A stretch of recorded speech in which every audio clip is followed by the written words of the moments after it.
प्रीति जी दिल्ली से।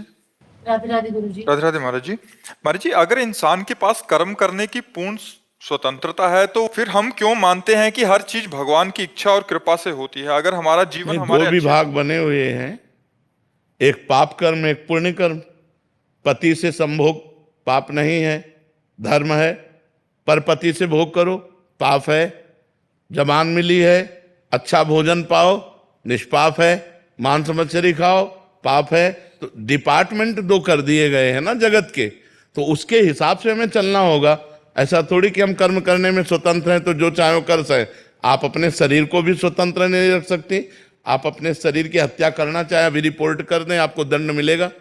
नहीं मिलेगा, क्योंकि वो सरकारी वस्तु है। तो ये भागवतिक जगत, इसमें दो विभाग हैं, एक बुरा और एक अच्छा।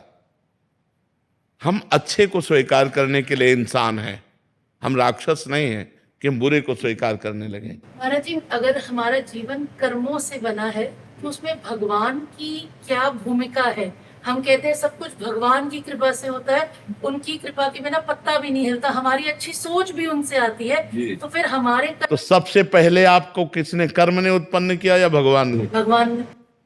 ठीक है। कर्मों का विधान किसने बनाया? भगवान ने। ठीक है।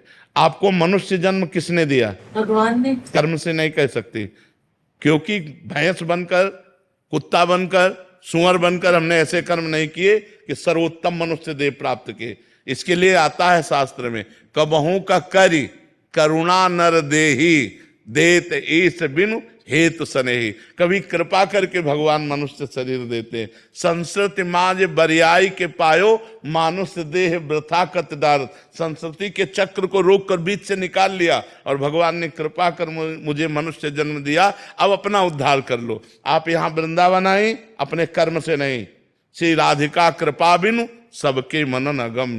किशोरी जी की कृपा से आई। आप साधु संग प्राप्त किए अपने कर्म से नहीं। अब मोहि भाव भरोसा हनुमंता बिनु हरि कृपा।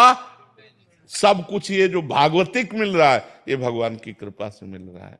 इसमें हमारे कर्म नहीं, इसमें भगवान की कृपा से। साहिल ठाकुर जी पानीपत से। श्री हरिवंश। श्री हरिवंश महाराज जी। महाराज जी, आपके चरणों में दंडवत प्रणाम। महाराज जी, शरणागत को प्रतिकूलता को कृपा ही समझना चाहिए। महाराज जी, यदि प्रतिकूलता में कृपा है तो उसमें कृपा का अनुभव कैसे करें? जीवन में बहुत प्रतिकूलता आ रही है। पहले भजन करो, नाम जप करो, शास्त्र स्वाध्याय करो, संतों के प्रवचन सुनो, तो बुद्धि थोड़ा पवित्र हो तब वो समझ पाएगी।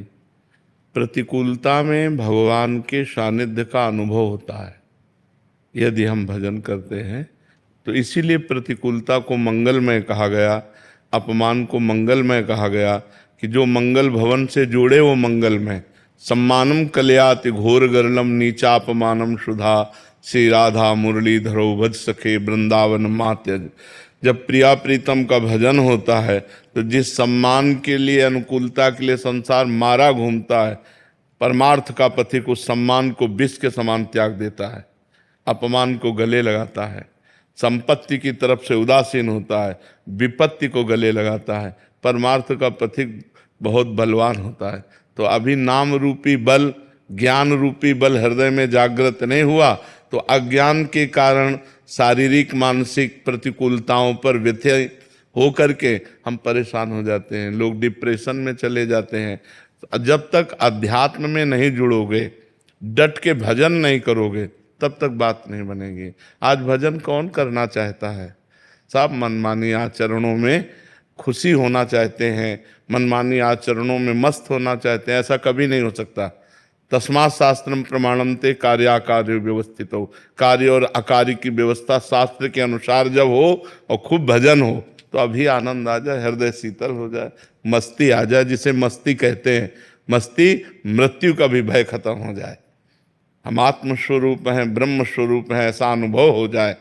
जब तक शास्त्रों का स्वाध्याय नहीं, संत गुरुजनों की आराधना नहीं, खूब डट के भजन नहीं, तो अध्यात्म के प्रवचन सुन लीजिए भर, लाभ थोड़ी ले पाओगे।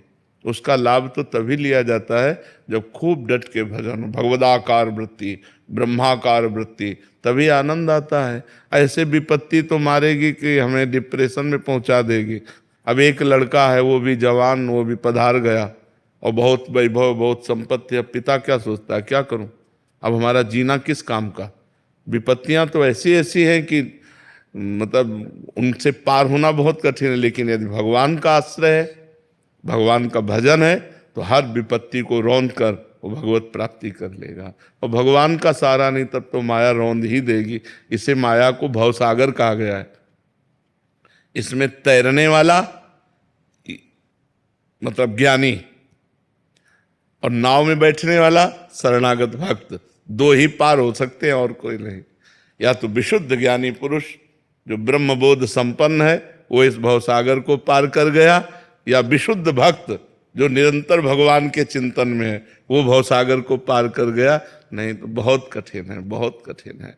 खूब नाम जप करो, अच्छे आचरण करो, पाप आचरण ना करो तो बुद्धि शुद्ध हो जाए। शुद्ध बुद्धि ही परमात्मा का आश्रय लेती है, अशुद्ध बुद्धि माया का आश्रय लेती है।